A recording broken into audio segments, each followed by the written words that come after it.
Hey, what is up everybody? It is Uncle Mad, and today's video is going to be something that I had planned to be more of a semi-regular feature on the channel, is me doing movie reviews. Now, I've done a handful of these over the years. We did the whole Marvel franchise, Marvel Monday with Parker, Nephew P, but those are more just like watching them and capturing his goofy reactions. Those weren't so much full-on movie reviews. Me and him went and saw the Batman, did a review there. I went and saw Tenet like as soon as movie theaters reopened at Opry Mills Mall. So there've been a handful of spatterings of these. But when I went to do daily vlogs this year, I was like, oh, what's going to be a really easy way to fill up some content on the channel? To do movie reviews. They're just, quick. I watch a movie, 5-10 minutes tops, review it, boom, put it on the channel. Well, I even think I talked about it on some of the Oscar videos I did in the build up to the Oscars this year. Well, what I forgot when I was thinking about that was February to mid-May, early June is like my busiest time of the year where I just don't have time to do anything. It's also one of the times of the year where like not a whole lot of good movies come out. Like February into March is like famous for like a time where movie studios will dump their like just worst movies that they made that are just terrible, and they're just like, these movies all suck. Let's just put them out during this time of the year because nobody goes to the movies this much anyway during this time of year. But there have been a few movies that I've heard that were pretty solid that have come out so far this year that I just missed in their wide release.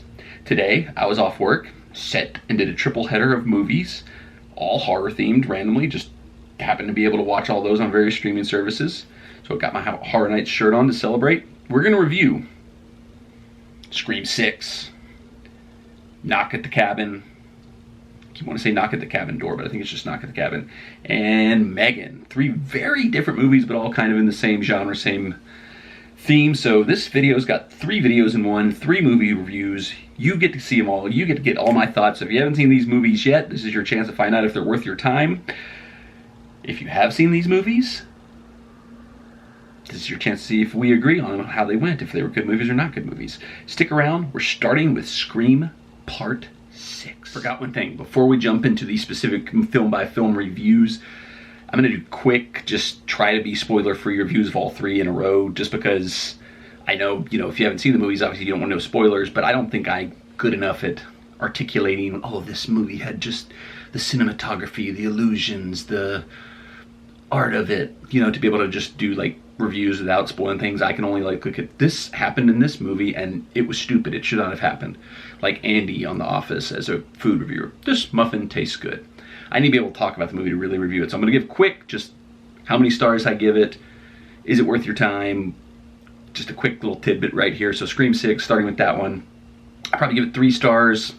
It's a solid continuation of the film franchise we have with Scream. If you like the Scream movies from the past, you'll like this one. It kind of ticks all the boxes and tries to do a few new things that the previous ones would do. So it's on Paramount Plus now. Definitely worth something if you're just looking to watch on like a Sunday afternoon. Throw it on your streaming service. Watch that.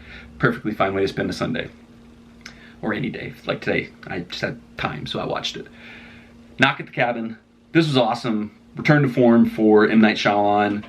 Probably his best since, depending on how you rate his early stuff, a lot of people kind of fell off the wagon after Sixth Sense. I kind of was with him all the way through The Village. So this is, to me, his best since The Village, maybe his best overall. It's a quick watch. It flies by. It's awesome. It's very entertaining. Batista is freaking awesome in it. 3.5 stars. Check it out. Last one, M3GAN. I think this was maybe the best reviewed out of the 3, and it was my least favorite. I just thought it wasn't very original. None of the characters were really likable. Like, I always have it took me a while to get into Succession because, like, I'm just one of those people who I need a character to root for. I need somebody that I like on the shows or the movie. And if I just hate everybody, and if nobody's somebody that I'm pulling for or rooting for, if I'm kind of rooting for, like, almost the bad guy or everybody to die, the movie didn't really click with me. A few nice things here and there, but overall, for me, it wasn't very good. I just didn't think it was that original. It's kind of like, people have compared it to Chucky. I mean, that's essentially what it was. It was Chucky for modern times with AI. So for me, that was a 2 stars, maybe 1.5 even. I didn't like that one very much, but seemed to have gotten positive reviews elsewhere. So from here on out, there's going to be spoilers. We're going to start with Scream 6. So if you haven't seen these movies now, that was your quick little summary review to let you know if they're worth your time to go check out. But if you have seen them and want to hear more of my thoughts about them, we're starting with Scream 6 now. All right, spoilers on. I can't say enough. Spoilers. We're talking about Scream 6 right now. Like I said in my spoiler-free part, solid contribution to the franchise, you know, keeps going. If you've liked the Scream movies before, you're gonna like this one. Kind of tries to build on what's happened in the most recent one, you know, as a direct sequel to that without pulling too much from the earlier ones, although there are a lot of homages, a lot of tributes to like part 1 through 5 really, so there's a lot more homages, but it's more of a direct sequel to the more recent one. It's more of the new cast, less of the, I guess you call them legacy cast, because I think that's what they called him in the movie itself. You know, you don't have Sidney Prescott in this one. Gale Weathers is in it, but not as much as she has been in past movies. So that's kind of, Gale's kind of the only one from the past movies. Oh, what's her face? Hayden Panettiere's in it. I probably just butchered this whole thing and made up a whole bunch of stuff that doesn't make any sense, but anyway, good entry in the franchise. It's perfectly fine. The opening sequence was really creative, a really smart kind of twist on what they usually do. You know, you put a well-known person in there, kill them off right away. And the twist here was, spoilers, once again, spoilers. The killer immediately reveals himself. He took off his mask, and it's another semi-famous, recognizable person. It's the dude who plays Flash Thompson in the new Spider-Man movies. I'm not going to pronounce his name because I know I'll butcher it. It's like something Frivoldi or Vivaldi or something like that. So it's like, wow, I was like, this might be a really interesting concept for a Scream movie where we know who the killer is from the get-go and kind of see them how they weave throughout, which that's maybe what I would have done with the movie, is reveal the killer right away, and then that makes maybe the movie more interesting where you're seeing them the whole time weaving in and out of the story and figuring out where were they, how they do this, where they get to this point in time. No, secondary twist, another Scream killer shows up, kills the Scream killer that killed the first person. We got a whole nother Scream killer in there, another Ghostface. There's all these Ghostface. There's too many Ghostface. There was this other Ghostface who was going to be Ghostface that got chopped up and put in a refrigerator. Nobody knows what's happening. There's Ghostface all over the place.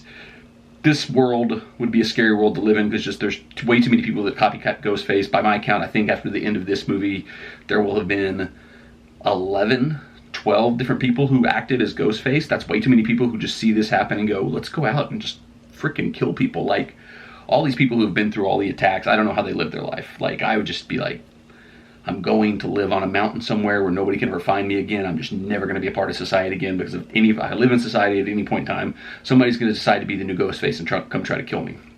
But that opening sequence was a nice kind of twist, subversion of what's happened in the previous movies with the kind of the shocking, somewhat recognizable person getting killed right away. And in this one, the recognizable person turns out to also be the killer. Then they also get killed. So that was a good way to start the movie.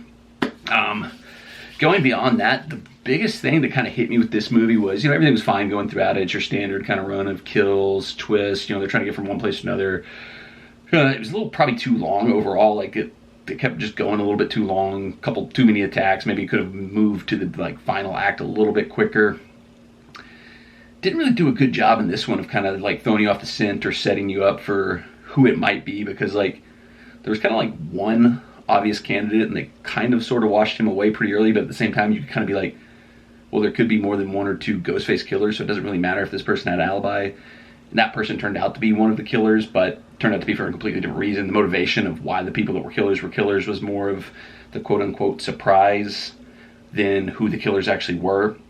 And I think like that's where, if you start thinking of the motives for the killers and how they became the killers, is where you almost just have to look at this and go, this is just a dumb slasher movie. I don't need to think too much about this, because I think if you start to try to pick apart, well, wait a minute, if these people were the killers, how did they get from, it'll fall apart. And this is why I say so, because the big reveal is, the big final twist, once again, spoilers, is the killers are the father and siblings of Richie, who was the kind of main antagonist of the last Scream movie. So these previously unknown relatives have now come back for revenge on the people that they feel, you know, wronged their son by being victims of him in the last movie. Now here's the problem. The dad is an NYPD detective.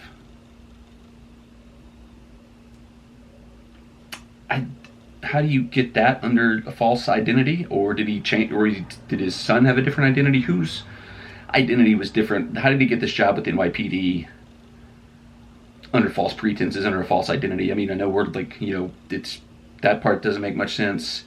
Both the kids apparently were under different names when they registered for the college that everybody goes into in this one. That was kind of another wonky thing about this one. They kind of alluded to it, but it was almost supposed to be, this was the sequel to the reboot, so it kind of followed the same tropes of the original sequel. So it's set at a college. Some of the surviving people are going to die. killer's going to be film students, which we almost got, but that got wiped away pretty quickly. Turns out the killer is a family member of a previous killer, so that was kind of a play on a sequel. But like, the whole part where it falls apart is like, how did the main guy get a job with the NYPD under a false identity? How did nobody at any point in time in the NYPD who was helping with the investigation into the murders ever like connect any of the dots of who this guy is related to somebody that was a previous murderer? We should probably investigate him. Oh wait, he's not even who he really says he is. Why is he on the police force? He also, his daughter under her fake name, they faked her murder, but nobody else in the police department knew that. He was able to cover up his own daughter's fake murder. Nobody in the police department figured that out. Just terrible. I just don't understand how like the whole family falsified their ability to get a cop job, ability to enroll in college and everything, and just like that never came up. Also, Hayden Panettiere's character worked for the FBI. She came in because she's like, you know, said she joined the FBI because when she was in Scream 4 and got attacked, it's been her passion to research Ghostface, any of the reoccurrences, the copycats, and she never figured out who these three people really were. She had all the access to the FBI databases and technology and couldn't figure out, hey, this NYPD detective is actually the father of the previous killer. Oh, that's also the previous killer's brother and sister. Just how nobody within the movie, her, the actual other NYPD officers, how nobody figured out that these people are all connected makes no sense to me. And Samantha, the main character, she was dating Richie, the killer, in the previous movie. And you don't necessarily ever meet somebody's family. Like, you know, I don't know how long they were supposed to have been dating, but the fact that she never saw any pictures, there was no Instagram, no social media of Richie's family or anything that she would have seen and been able to recognize these people as soon as they showed up, that doesn't make a whole lot of sense to me either. So that part of the movie was kind of dumb, that kind of reveal of, if it had been the family coming back for revenge, it's one thing, but the way they had the family be able to infiltrate the police department and the college and had to have been under fake identities, I assume, unless they're like some kind of vagrant family where like they were all half brothers and half siblings and weren't all really related, so they all really did have different names than each other. That maybe could have been, but it didn't explain that in the movie to my knowledge, so that part was kind of wonky. That probably took it down a notch. The other thing I learned from this movie is getting stabbed in the gut is not as bad as you would think it'd be, because like 5 people got just gut shot right in the gut with a knife and survived. Like they did the, oh, that stab has to be the death, but then it revealed that person's actually still alive a few too many times in this one. I think Hayden Panettiere, the 2 other survivors other than the 2 main characters, I think all the main characters got stabbed in the gut. Okay, yeah, I think all the main characters got stabbed in the gut at some point in time in this movie and survived. So that was a little bit interesting to learn that you can get stabbed in the gut and survive. Quick ranking of the Scream movies. I haven't prepped this at all. I'm going to do it off the top of my head. Number 1 has to be obviously Scream 1. Scream 2 is probably second. The most recent Scream reboot, 5, probably next. I go Scream 4 after that. Then Scream 6 that we just watched, and Scream 3rd at the bottom of the Scream rankings list. I assume there'll be another Scream at some point in time because this one apparently made the most money of anyone in the franchise, so there'll be more Scream to come. I hope they're a little bit more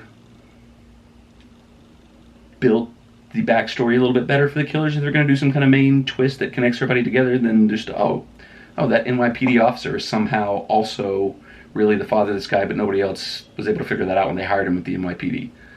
Just weird to me. But anyway, that's Scream 6. I gave it 3 stars. And now that I've criticized the ending so much, I think that might have been too high, and I probably should have gone 2.5 stars. Oh well.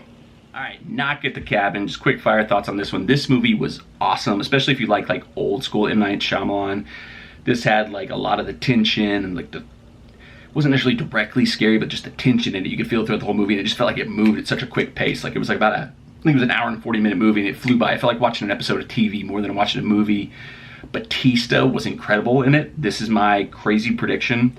Not for this movie, but I think Batista is going to win an Oscar at some point in time. I like the same way, I'm going to make a lot of Office references, I guess, in this one, but the same way Kevin Malone's got a bet on John Cougar Mellencamp to win an Oscar, I would put some money down on Batista to win an Oscar at some point in time, because he seems to be into the craft of acting, whereas I think The Rock just kind of likes being a movie star. If you want to compare kind of the 2 most successful wrestlers in movies right now, I don't know if you can throw Cena in there, but I think he's more like The Rock, where he's just interested in being a movie star, not necessarily being an actor.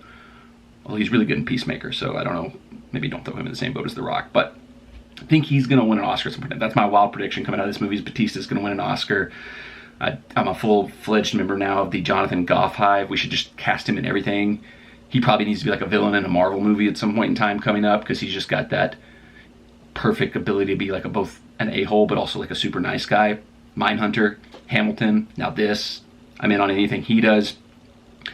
When they're going through and they're kind of like revealing all the things that happen, one of the first things that jumped out to me and caught my attention was when they were talking about the virus that was sweeping. The place in America that they highlighted was a hotbed for the virus was near Nashville, Tennessee, which I was like, I hope that's not like the part of Nashville near Nashville I live in. But I was like, whoa, Nashville. Like, you never see Nashville. It's never one of like the hotbeds for terror attacks or alien invasions. It's always like New York, Chicago, LA. So I was like, oh, shout out Nashville. We get to be a part of like a deadly virus that's gonna be a part of the apocalypse. Wow, we finally get to be included in a end of the world movie. Hip hip hooray. Good for us. This movie apparently proved that Scream was wrong. If you get some type of major injury to your gut, you will die, because there's one lady in here who gets shot in the gut and dies, and I was like, wow, I just watched a whole movie where anytime anybody got a major injury in the abdomen area, they just survive. So I don't know which one to believe, but one said you don't die if you get an abdomen injury, one said you do. Who knows? The sort of final sequence previewing that the apocalypse might be coming was this thing where like hundreds upon hundreds of planes were falling out of the sky.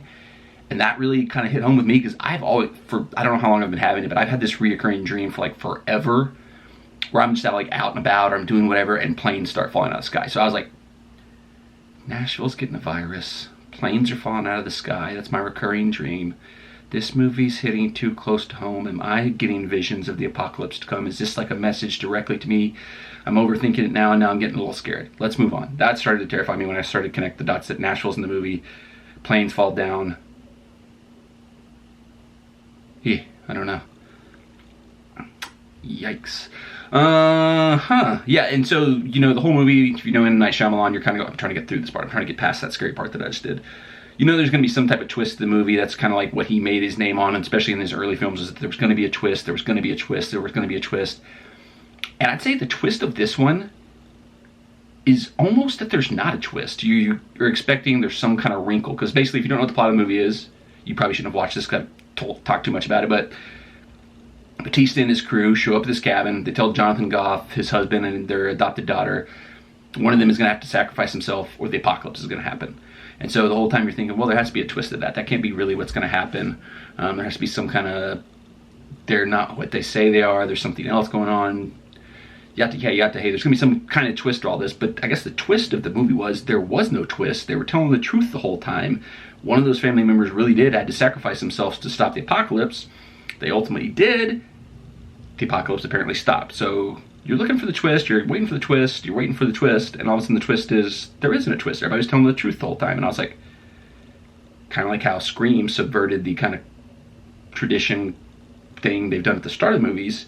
M. Night Shyamalan kind of subverted and went a different direction from how he usually ends his movies, and that kind of caught me off guard. And I was like, cool ending. And I was like, I did not see that coming. I did not expect that. Good job, M. Night Shyamalan. Like I said, the coolest thing about this movie is it just flies by, like, and the tension is just there the whole movie. You're sitting there, you're on the edge of your seat the whole movie. This is like what I thought The Happening was going to be, and The Happening was maybe the worst movie I've ever seen in my life. But this one, this is exactly what I thought The Happening was going to be. The tension, the just on edge of your seat, what's going to happen? Is this all real? Is it all fake? What is it? Is the world really going to end? This is what The Happening was going to be. I don't know why. It's kind of weird that he went on this streak of making so many terrible movies. You don't really see people bounce back like this. Like, once somebody stops making good movies, once they kind of lose their mojo, that in entertainment, they don't usually get it back. And I may be missing some examples, but I can't think of many examples where, like, when somebody stops making good products, they don't come back that often. Like, actors, you maybe see it because, you know, they can only control the roles they get. You know, if they get a series of bad roles, there's not so much they can do.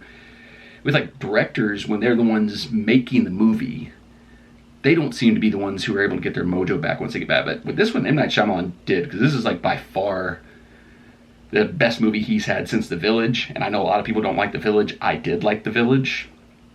I have not liked anything he's done in between The Village and this, so I'm going to do M. Night Shyamalan rankings. I think you do have to put The Sixth Sense first, just because it was just such a mind-blowing thing, although it was spoiled for me before I went and saw it in the theaters. I was going to go see it with like a group from the football team I was on in high school. We're all set to go into the movie theaters, and one of our other friends who just happened to be walking by goes, "Oh, hey, what are you guys going to see?" And we're like, "Sixth Sense." He's like, "Oh, hey." Drop the spoiler bomb on it. I'm not going to do it here, even though the movie's been out for 50 years, but because it was ruined for me. The movie still hit because it was kind of fun to like kind of be able to kind of watch through it and go. Because you almost like you're watching it, you're like, well, he said this is what happened, but I don't think it did because that didn't make sense. And then at the end, when it all reveals, you're like, oh! Sixth Sense 1, Unbreakable 2, Signs 3, probably put this 4, Village 5, all of that other crap he did for a while, just kind of all in the muddle in the middle, and way down at the bottom, The Happening. Knock at the Cabin. Go see it. It's on Peacock right now. Like I said, same as Scream. Easy to stream, easy to watch if you got a couple of free hours. Like it's an hour and 40 minutes. It's a super easy watch. 3.5 stars. All right, last of our three-peat triple header movie reviews today. M3GAN. Did not like this one. It was fine. It wasn't like a bad movie. It just like, I don't know if it was because I'd heard good reviews about it that I went in with too high of expectations. But I just didn't like it. It took like a long time to get going. Like you could watch, if I were going to watch this, if I was going to tell somebody how to watch this, I would say, watch the opening scene, skip about 30 to 40 minutes, and then watch maybe like the last like 50 minutes. Because there's about a 40-minute where they spend way too long kind of setting the table, I would say. Because, I mean, you know what the concept is. I mean, it's one of those where it's almost like where like people get annoyed with superhero movies if they redo Spider-Man's origin for the 50th time, or if they redo Batman's origin for the 50th time. I'm pretty sure everybody who sees this movie knows where it's going. We don't need to spend 30 to 40 minutes setting the table. I mean, I guess that's where, like, you know, if you're like a creative person, you're kind of like, oh, well, I want to develop the characters. I want to, you know, put this is film, this is art, this is cinema. I don't know. And I guess you do have to make a movie a certain length of time, because if this was like a 70-minute movie, I don't think the studio would have been very happy about that. So you got to do something with the movie. But it just took too long to get going. And then, like, all the characters kind of suck. Like, they're all unlikable people. Like, I spent most of the movie thinking, like, Allison Williams, who's, like, the main character, was actually going to be the villain of the movie, because she just sucks so bad that I was like, is the twist of this going to be that she's the villain, that she's going to turn out to be the bad guy? In the end, I was like, I kind of hope the robot kills her too, because she sucks. The little kid sucks. Everybody that works with her sucks. Her next door neighbor sucks. Yeah, everybody in the movie sucks. This is spoiler.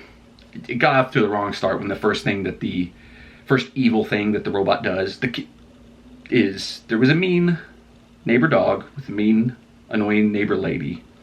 First bad thing the robot does, spoiler, kills the dog. Anytime you kill a dog in a movie, you're going to get off on the wrong foot. You're going to do a bad thing. That soured me too. I was like, hey, the dog sucked. He wasn't a good dog, but I mean, well, they're all good boys and girls, but some of them are, you know, just turds. But don't kill the dog. Kill the bad neighbor. Should have just killed the bad neighbor right away. Skip the dog.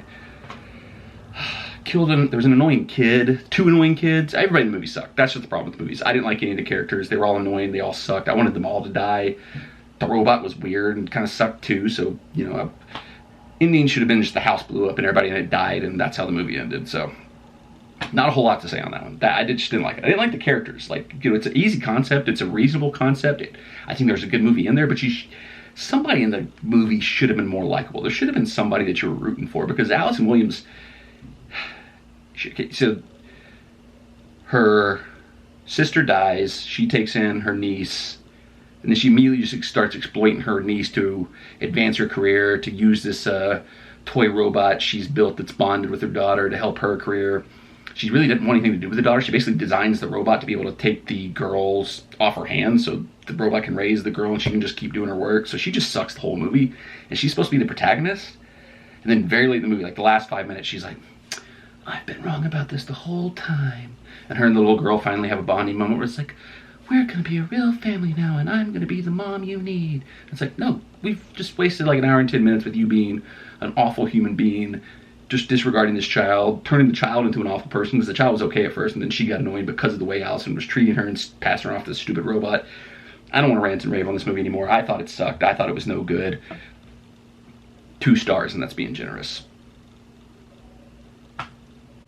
All right, that's going to do it for this one. Like I said, something new, kind of different for the channel. There'll probably be peppered in a few more of these here and there, because especially as I get a little bit more free time, we get into the summer months where more movies start to come out that people want to see. I know like a big one that's coming up that I know me and Jester are probably going to go see is going to be Guardians of the Galaxy Volume 3. Bound to be some other stuff coming out this year that I want to see. The Flash, that's right around the corner. I'm sure there's something that's not a comic book movie that I'll want to see at some point in time, but if I go see a movie, I'll pop in here, do a review, share it with people. Like this was 3 in 1, so it was probably a little bit longer than the future ones are going to be. They'll probably be, you know, like 5 to 10 minute quick snippets. I'll try to do as quick as I can. Just share my thoughts on the movie, let you enjoy them. Then you either go see the movie based on my thoughts or you respond with your own thoughts. That's how this thing works. That's how we do this here on the YouTube channel. Thanks for watching as always. Always going to be more stuff coming up, so make sure you're subscribed, the bell, turn on for notifications, and until the next time, I'll see you at Taco Bell. Can you see Oli? Or does he just blend into the chair? He's like a camo dog in the black chair.